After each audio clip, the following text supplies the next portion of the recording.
Hello and welcome to the Moxie Podcast, episode 14. This is the companion web show to the Moxie Sessions. The Moxie Sessions is an internet economy discussion group held once a month in Auckland, New Zealand. Its purpose is to bring together a group of interesting technophiles from across the economy to talk about how New Zealand can take advantage of the internet to improve its economic performance. I'm Glenn Williams. I'm with you here in London today, and I have a fantastic panel of guests on the show. A few days ago, another Moxie session was held in Auckland, this time at the Chorus Lab, and this one was all about the challenges and opportunities for commercialising science in New Zealand. Are there still missing bits to the system, or have recent creations such as the Callaghan innovation filled the last of the gaps? And what are the relevant measures of success when it comes to science anyway? We're mulling over this topic, the very same experts that are on this podcast with us today. First up, it's my pleasure to welcome the General Manager of New Zealand Trade and Enterprise. It is David Downs. Welcome, David. Good morning. How are you doing over there in London? Very good. Thank you very much. How are you there in Auckland? Bright and shiny and early. Nice one. All right. Also joining us is Russell O'Brien from Callaghan Innovation. Hello to you, Russell. Hello, Glenn. Lovely to have you on with us as well, also in Auckland. And also joining us is the Managing Director of Pacific Channel, that is Brent Ogilvie. Welcome to you, Brent. Good day to you, Glenn. And lovely to have you. Also, three guests with me in Auckland today. Actually, Russell, could we bounce off back to you? In the opening there, I mentioned Callaghan Innovation and the fact that it might have filled perhaps possibly the last of the gaps in the system of getting science right through from the inventors, right through all the stages that are required to actually grow the business and therefore grow the New Zealand economy. Can you tell us a little bit about Callaghan Innovation and what it is and why it was set up? Well, Callaghan Innovation, Glenn, is a new government agency, similar in status to New Zealand Trade and Enterprise, with the purpose of accelerating the commercialisation of innovation in New Zealand. One of the key problems we're trying to tackle is to increase the number of high-growth companies that New Zealand creates from our science base. I'm not so sure that we're filling in all the gaps yet, but we certainly have a number of very interesting initiatives on the go at the moment that aims to increase those the number of companies. Okay. All right. David, let's go back to you now, because you've got a little bit of history and background, because you've been, from what I understand, working on a bit of a book, and you've dug up and been through through some of the history books and found the area of science and inventing littered with let's say that things that didn't go quite so well. Can you tell us about that? Sure. Yes. I mean, I've been almost as a personal interest been creating a book about New Zealand inventions and innovations, which is going to be called Number 8 Rewired. And just a small advertisement will be published in New Zealand in about August, September this year. And as part of the book, it's been fueled by a passion I suppose I've had for a long time. I've been looking at the history of innovation and invention in New Zealand, and what we find pretty clearly in the data is that we have had a very proud and strong inventive history. New Zealand inventions are world leading, but we're seeing certainly over the last 20, 30 years a real tailing off in terms of the number of patents filed in a triadic sense, which means patents filed across multiple geographies, and the lessening of a kind of innovation coming out of science, which is where Callaghan Innovation fits in. And just to illustrate the point, there's a really good story I'll quickly tell you about a guy called John Eustace, which is a really good reason about why you should commercialise, why you should think about commercialisation as a path when you've invented something. John Eustace, around the turn of the 19th, 20th century, created the world's first airtight tin lid. He came up with a model where you could get a tin and you could work out a way that you could get a lid to push inside it, which at the time was really important because airtightness was something that had been sought after by packaging manufacturers for a long time. So he came out with this way of doing it in this die, which is a way of cutting the metal to fit together really nicely. And he patented it in New Zealand and then proceeded to print a whole lot of them and make a bit of money in New Zealand. He decided to go internationally and thought he needed to scale his his delivery model. So he sent off some samples of his tin lid model to England, to London, where you are, and it was met with really great interest. In fact, he got a letter, a couple of months later after he'd sent it, remembering this was a long time ago, asking if they could buy the rights to patent this technology, which he got a bit excited about until he realised himself that he'd forgotten to patent it in the UK or outside of New Zealand at all. Bugger. And unfortunately, he received about a week later going, actually, forget about what we just said, we're taking your idea and we're just going to do it ourselves. And unfortunately, New Zealand lost out on what was a significant industry, and John Eustace probably missed out on what was a significant fortune to be made. And it's a little bit, we see that pattern repeating again and again about the slight naivety about how you're going to take a commercial product and really turn it into this, in my case, a worldwide phenomenon with NZTE. But actually, even just the commercialisation arm of taking a good product is a struggle for many Kiwis. And that brings up this issue of this, I guess, difference between entrepreneurs and innovators, and I think we'll talk about that a little bit later. But I want to bring Brent Ogilvie in. Now, you're in the business of funding clean tech companies, and I read that you actually look at around about 100 deals a year as part of the Pacific Channel. So tell us about the Pacific Channel and the challenges and opportunities that you see for science entrepreneurs in New Zealand. So Glenn, we do look at clean tech. We look at all hard sciences, so material sciences, life sciences as well. We basically don't do software technologies. And you're right, I guess we see about 100 deals a year now. And I said the other night about half of them really aren't that novel. A simple Google search might reveal that to the promoter. Of the remaining, there's maybe 10 or 20 that you look at more carefully. And the initial screen, more often than not, comes down to, has the intellectual property been well protected, or is there possibility to do that in the future? And then really the next for us is the right person there to commercialize the technology. And this is my belief anyway, that there's lots of risk capital available in New Zealand, and increasingly so. There's some great world-class invention from the universities and people's garages, but actually what we're relatively poor at is the international commercialization of that IP. So we're dealing with, I don't know, is it New Zealand innocence or something, or that there we have this, something that goes back to the times that David, in fact, that you were talking about, that's carried on through the generations. But is it our distance? Is it our tyranny of distance when it comes to taking things to the next level? I don't believe in the tyranny of distance anymore. I think that's gone completely out the window, and anyone who uses that excuse anymore is just hiding behind it. I think.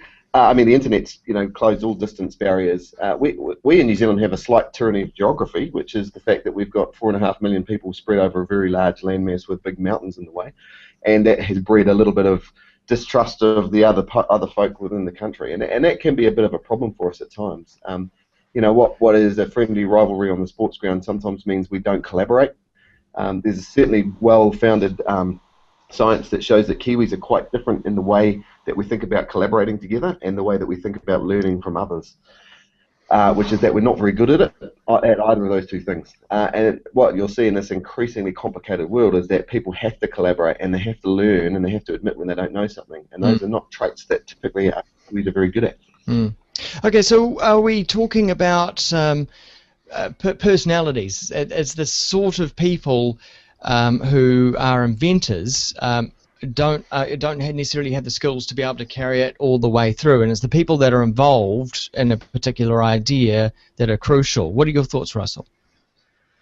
Yeah, I think that's a key point. I think quite often the people who are good at creating knowledge are not necessarily the people best positioned to commercialize that knowledge. Not in all cases, but certainly in many.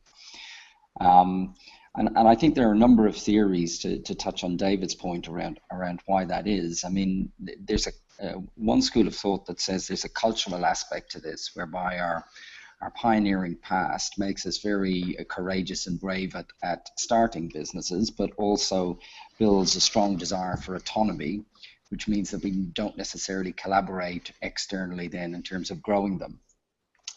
There is a second school of thought which suggests that it's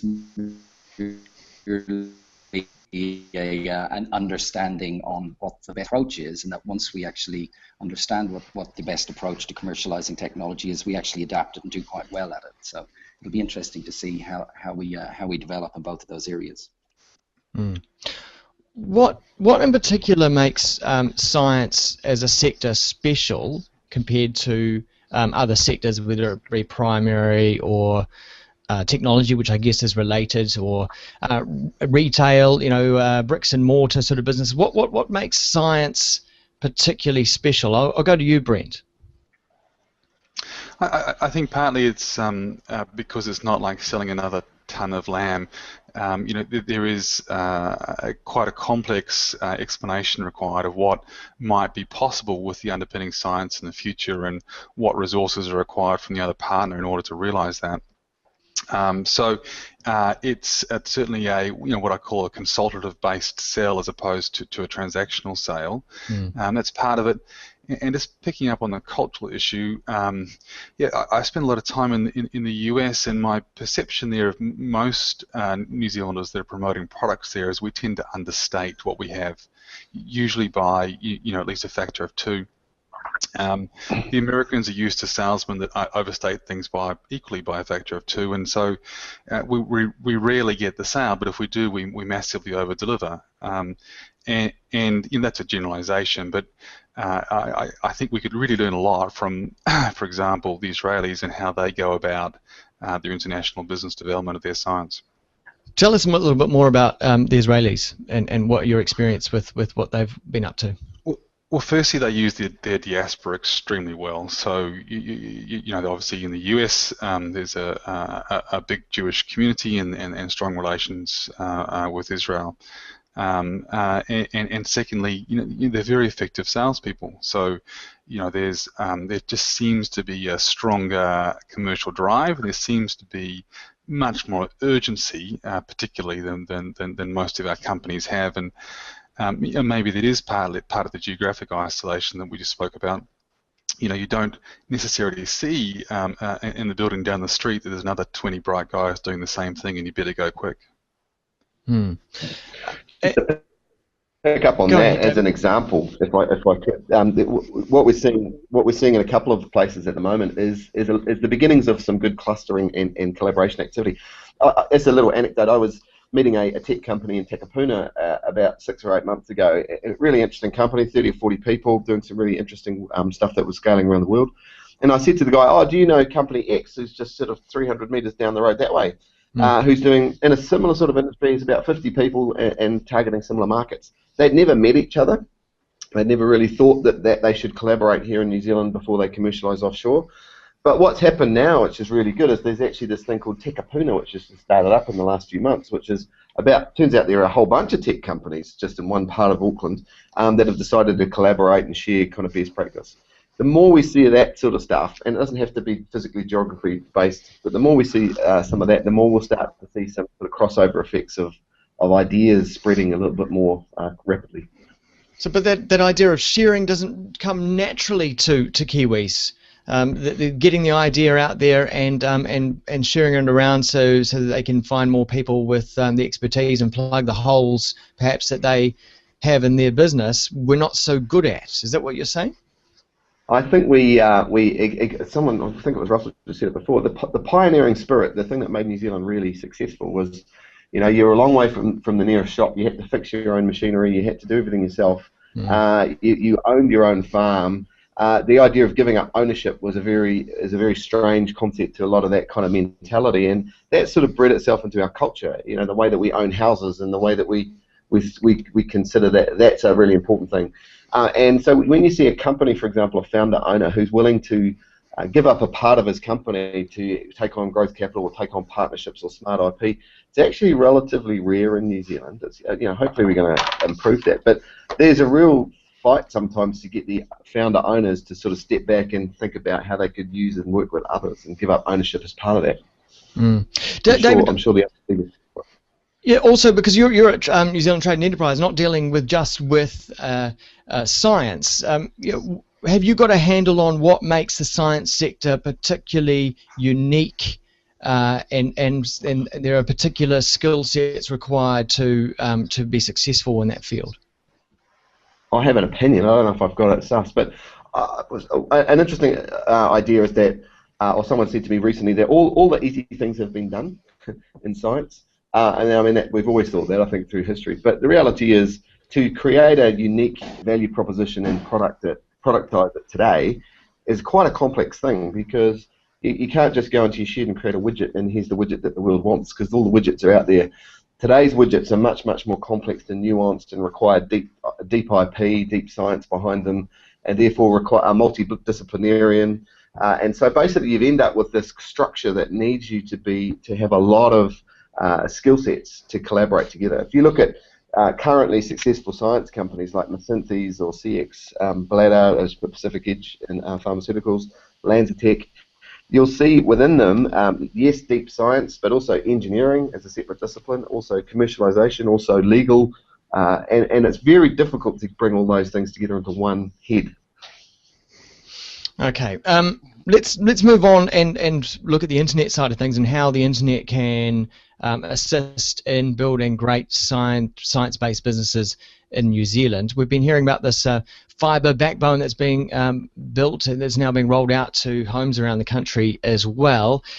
Are science-based businesses in New Zealand really taking advantage of this at all yet? Russell, have you seen any evidence?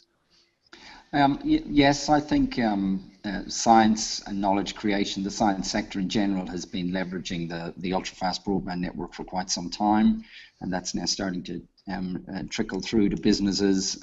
We see that particularly in the areas of big data, the movement of data and the processing of data. That's now a sort of a global phenomenon. So New Zealand has access to the same sort of tools in many cases that will be available to a company for instance, in the US, which has access to the best infrastructure.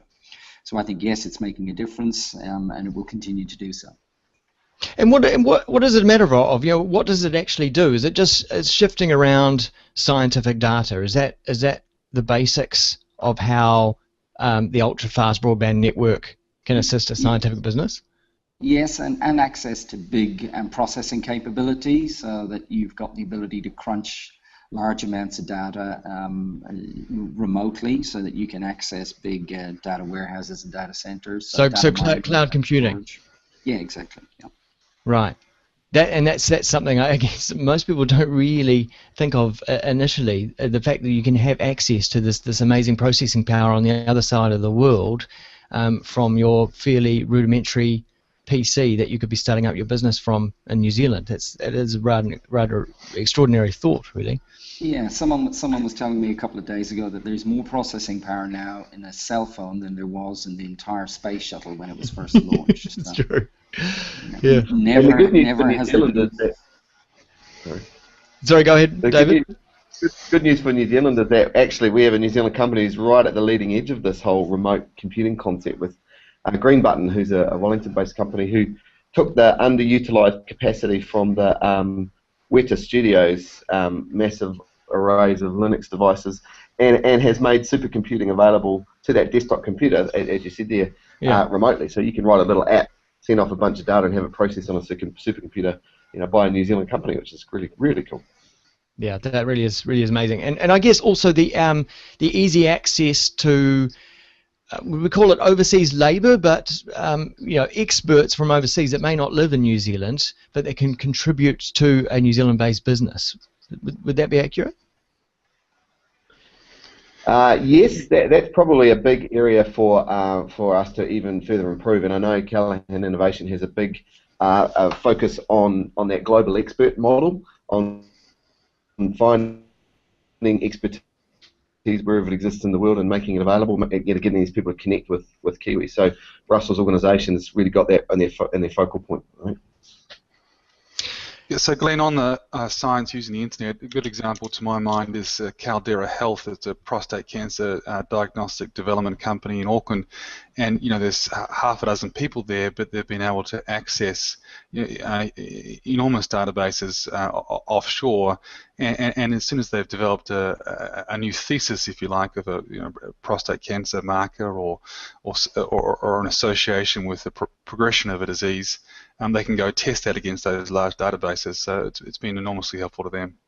I think it'd be really cool now to hear of some recent success stories from each of you. If you can think of any businesses that you've particularly been involved with that you'd like to highlight that are actually working and the system is actually working for them as well. First of all, go to you, Russell.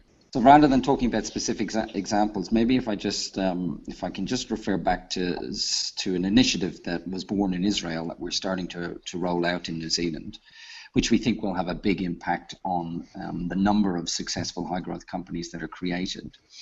We're looking to mirror the Israeli model, whereby the government is actually going to take more of the upfront investment risk for some of these high growth startups that are coming out of universities. So the type of project that might be close to what Brent's organization would look at, but probably just a little bit too early stage for it.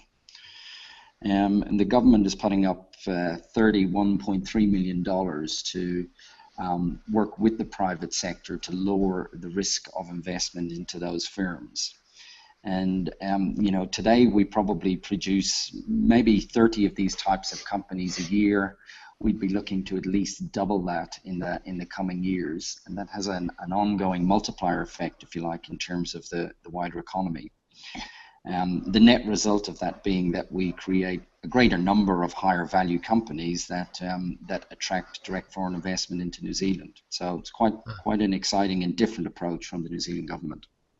Well, that does sound extremely different. Does that mean that the government is prepared through Callaghan Innovation? Is it prepared to take a higher risk or more risks than, say, private equity or investor firms?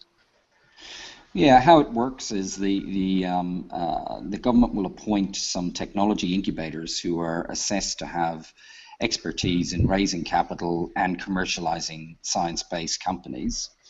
Then they will loan the startup companies up to $450,000, providing it's matched by investment of $150,000 from the private sector, creating cash flow of $600,000 from day one for a capital-intensive, high-risk science-based startup.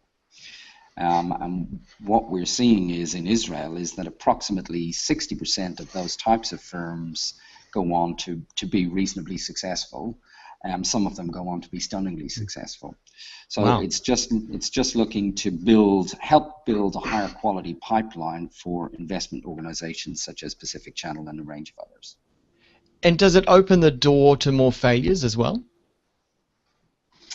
Well, the experience in Israel is that 40% of the firms fail, but we actually think 40% is not a bad failure rate when you're talking about such high risk, early stage, complex type companies. But that's something that New Zealand, in particular, has been rather averse to, haven't we? Failure. We sort of shied away from investing in a lot of small firms to only championing the few that we know that are going to be successful. Yes, perhaps historically, but I think more recently we're starting to see a lot more angel capital come through. I think there was probably close to an 80% increase in the amount of angel investment this year over last year. That might be something to do with New Zealand's emergence from a GFC type world.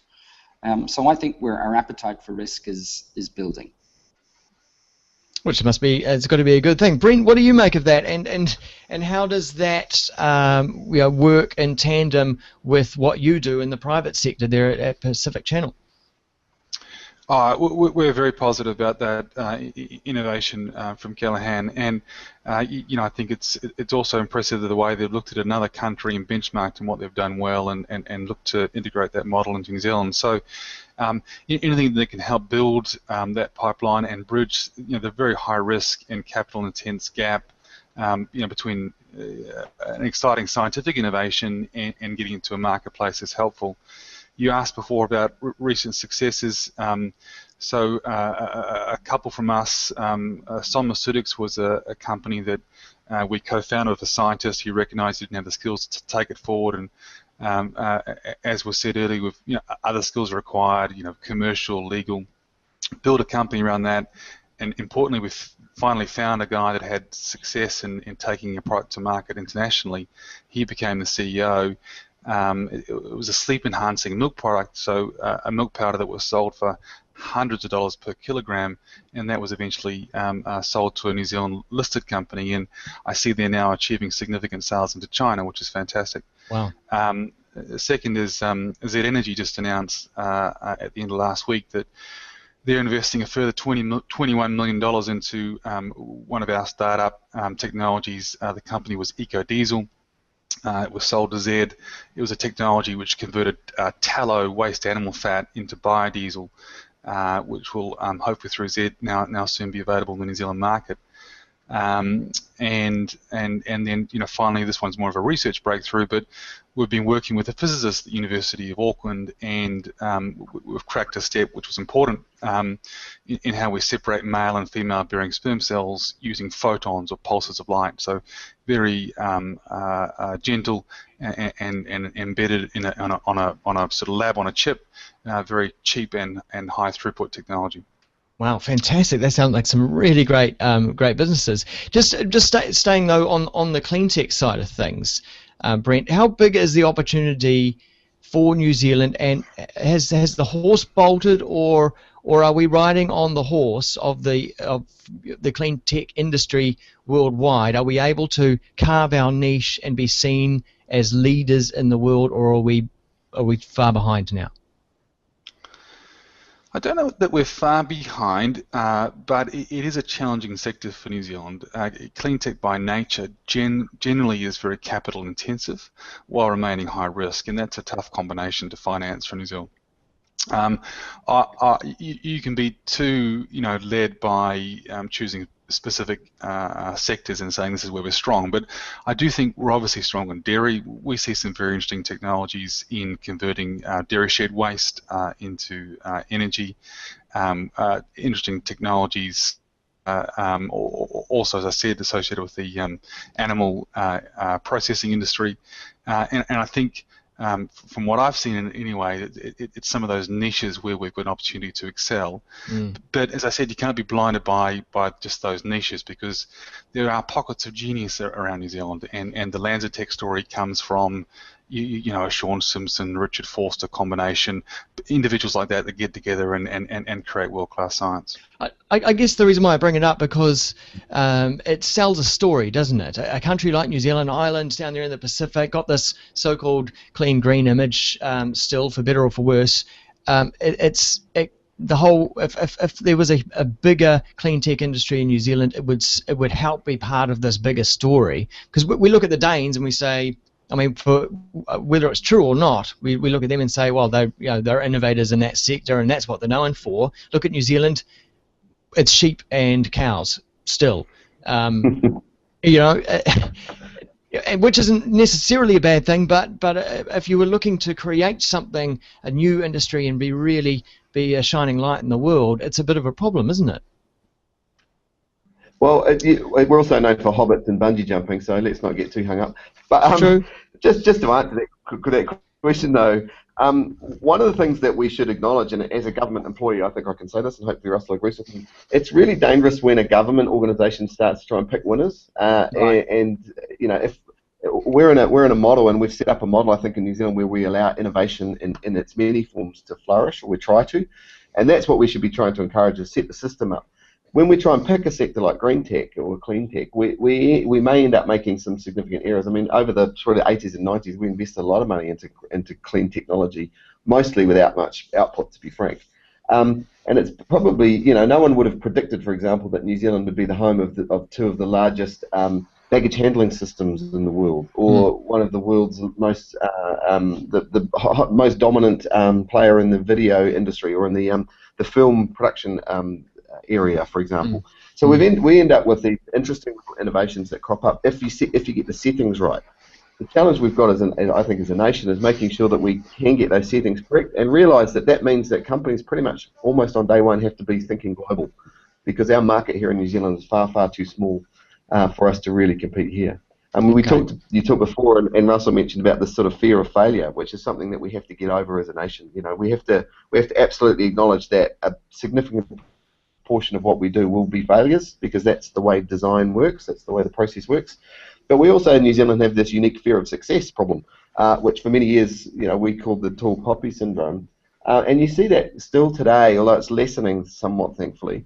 But when you see great success stories, you know, there is this feeling that we need to see what was wrong, or where's the angle, or what do they do differently, or we really need to be able to celebrate success and accept failure. I think if we can get those two things right, then that's a big part of how we'll see New Zealand's future success. Very, very good point. And can I get you to pick a winner then, David, or you want to shy away from that? Well, because we've talked about it a couple of times already, and I hope you won't mind us talking about it again, LanzaTech.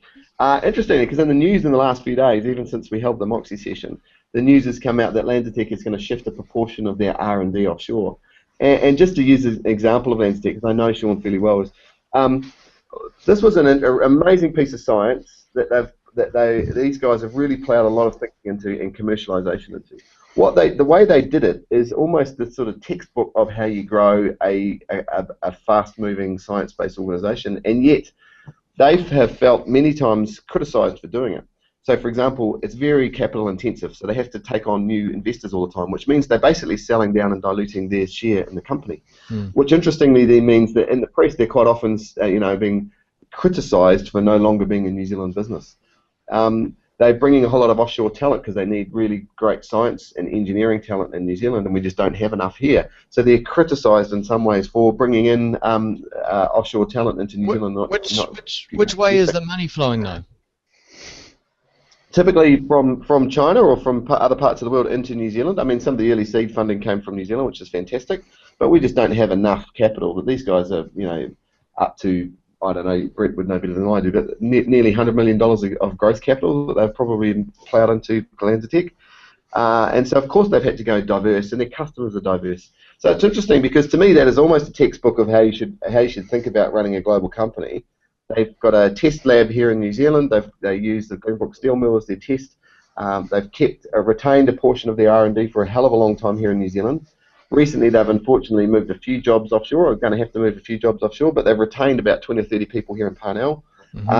So to me, you can look at that and say, what a shame, it's a New Zealand company leaving our shores, but actually, it's a success story. It's a New Zealand company that came out of nothing and has grown to be globally relevant and retains a proportion of its footprint here. So that's my success story. Good-o. Well, I think it's a nice success story to finish up the show on. It has been a real pleasure having such important key people here on the Moxie podcast to talk about science and commercialising science in particular in New Zealand, and some of the challenges, and I think some successes that we've seen there as well, and definitely opportunities. All that's left to do is to get you guys to blow the trumpet and let us know what you're up to, and where people can find out a little bit more about what you are doing. First of all, Brent Ogilvie at Pacific Channel, how can people catch up with your activities? So we've got a website, of course, pacificchannel.com. Folk can contact us through that, or I'm on Twitter, Brent_Ogilvie. We're currently working on a number of technologies. Would be keen for people to join the mission. My general view of this is that it requires a Mauian effort. Effort from both the government guys, from private sector, and critically from investors. Good stuff. I really like these Kiwiisms, or Kiwianizing all these these phrases. It's very cool. Thank you so much, Brent, for being on the show. Thank you. David from New Zealand Trade and Enterprise, David Downs, he's the General Manager there. Where can people catch up with your activities? Well, probably the best way is through nzte.govt.nz or on Twitter, DW Downs, I am. And I'm going to steal Maui and effort. I think that's a fantastic isn't it? It's great. That's what we needed. I think it's wonderful. And thanks for this morning's session. I think it was great. Really good to talk to these guys and learn that there is a whole lot of kindred spirits. So, e nohora. So, someone needs to put that on a T-shirt and give it to Prince George while he's over there at the moment. Maui and effort. Thanks, David. Russell O'Brien at Callaghan Innovation. Where can people catch up with your activities? So callahaninnovation.govt.nz, surprise, surprise. And in the interests of international collaboration, you can catch me on Twitter at #IrishRussell. #IrishRussell. Thanks so much to you, Russell. Really a pleasure having you on the show. Cheers. And all that's left now is to thank you for tuning in, whether you've been watching the video or checking out the audio version of the show. It's all on the one website as well. It's themoxiesessions.co.nz. That's where you can find different versions of the show, the archive, as well as the transcript, and where you can catch up with the next session, which will be happening, I guess, next month as well. Thanks so much for tuning in. My name is Glenn Williams with you here in London. Until next time, see ya.